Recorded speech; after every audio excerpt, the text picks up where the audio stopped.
kembali lagi bersama Mas Ju di sini guys. Ya, hari ini kita akan melanjutkan konten kita yaitu The Legend of Neverland guys.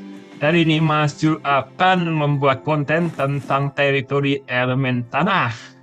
Nah, di sini Mas Ju menyarankan untuk bagi kalian yang free player atau F2P gunakanlah Eco level 3 guys, yaitu 4 fairy elemen yang sama. Ini Mas Ju menggunakan 4 fairy elemen yang sama.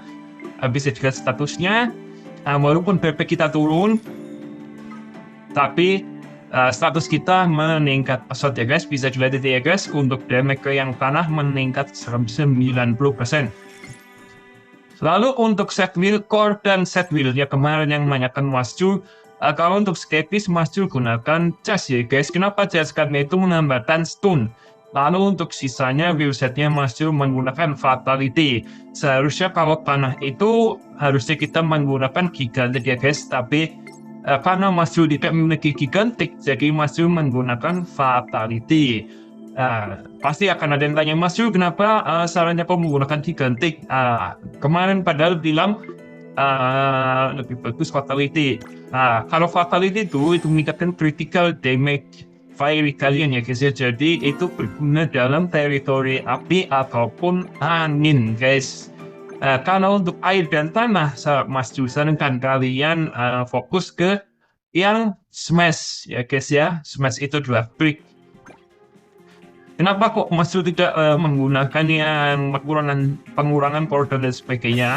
Itu pengurangan cooldown itu kurang buat dalam teritori elemen ataupun KP ya guys, quick boss.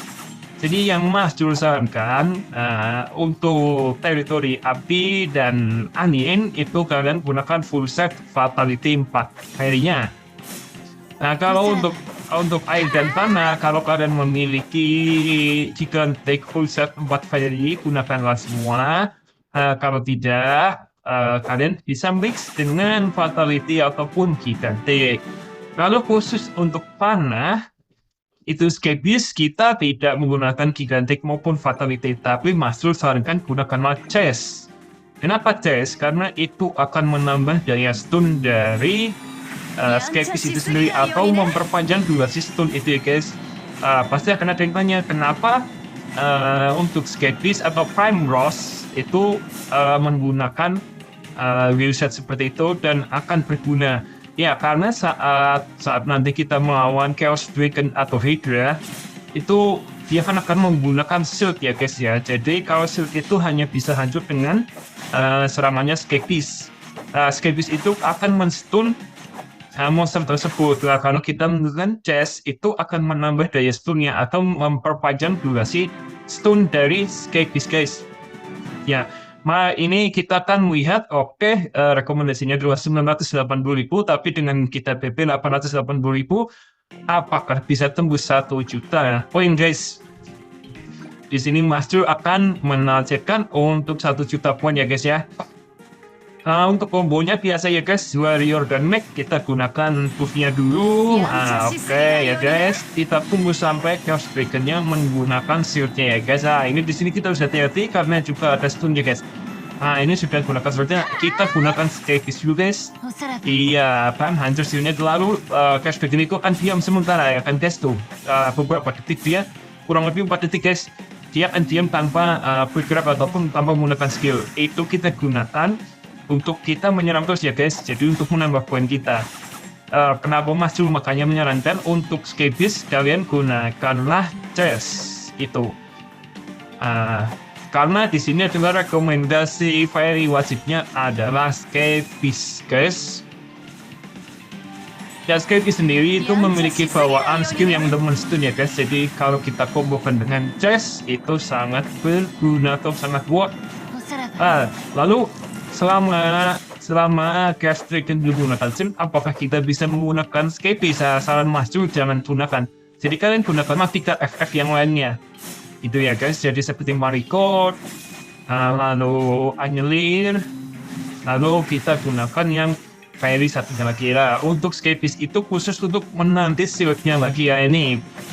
Keluarkan shield-nya dari naga, hancur sudah. Lalu kita serang-serang, itu damage critical ya guys ya.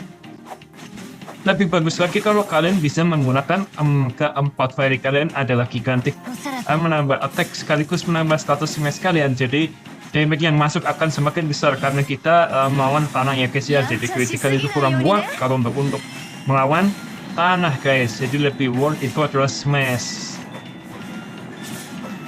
Ya, ini bisa dilihat ya guys ya, kita sudah tembus 800.000, apakah bisa mencapai 1 juta guys? Oke, sudah tembus 1 juta guys. Oke, 1 juta berapa nih guys? Ya, jadi untuk yang menanyakan ke Mas Dur, apakah build core-nya dan build set-nya untuk build core sementara itu Mas Dur masih acak ya guys ya. Jadi belum bisa untuk satu set.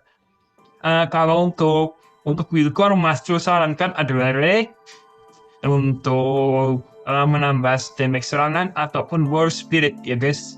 Jadi setiap basic attack kalian akan menambah attack damage kalian. Ya, ini kita bisa bandingkan dari top PP yang mengikuti territory element ya guys ya. Jadi mereka kurang lebih PP-nya 1.100.000 dengan poin sekian.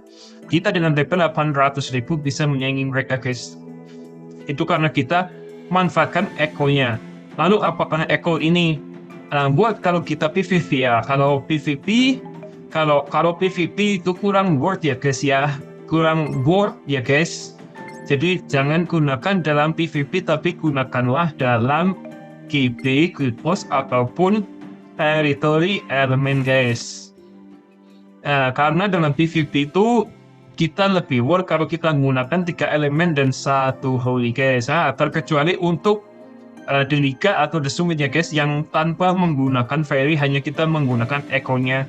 Itu worth dalam menggunakan 4 fairy untuk echo-nya guys. Ya mungkin nanti next time masuk akan bahas untuk wheel core dan wheel set, lalu The Summit atau The Liga ya guys ya. Ya ini adalah FF baru Almond ya guys. Masuk sudah coba gacha tapi masih belum mendapatkannya. Almond adalah fairy baru bertipe angin. Nanti juga ini mungkin next time akan Mas Ju bahas tentang event-event terbaru dari The Legend of Neverland ya guys ya. Oke guys, sekian guys pembahasan Mas Ju kali ini guys. Jangan lupa like, komen, dan subscribe ya guys. Jika ada yang ingin ditanyakan, silakan komen saja atau email ke Mas Ju guys. Oke guys, next time see you, bye bye.